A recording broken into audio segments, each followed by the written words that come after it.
Magpapakamatay ka ba? Mahal, hayaan mo na. Hindi naman nasagi tong kotse natin eh. Kamote kasi yung nakamotor na yun eh.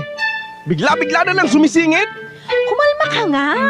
Sige nga, kung bababa ka at papatulan mo yun, sa tingin mo, ano mangyayari sa'yo? Dami kasing ganyan dito eh. Sa gusto nilang makausad. Ganon-ganon na lang, bigla na lang nag-overtake. Nakakainis. Oo, yung iba na pwede nilang maperwisyo eh. Shh, tama na. Baka mamaya bigla ka na lang maging action star niyan ha. Kung malapit lang sa akin yun eh. Ay, Fernando po, junior ko yun. grabe naman tong FPJ ko. Ay, di, O syempre naman. ikaw talaga, pabayaan mo na. Nakalayo na nga, oh. Tapos ikaw, galit na galit pa rin dyan. Kahit magsisigaw ka pa, hindi ka nun maririnig.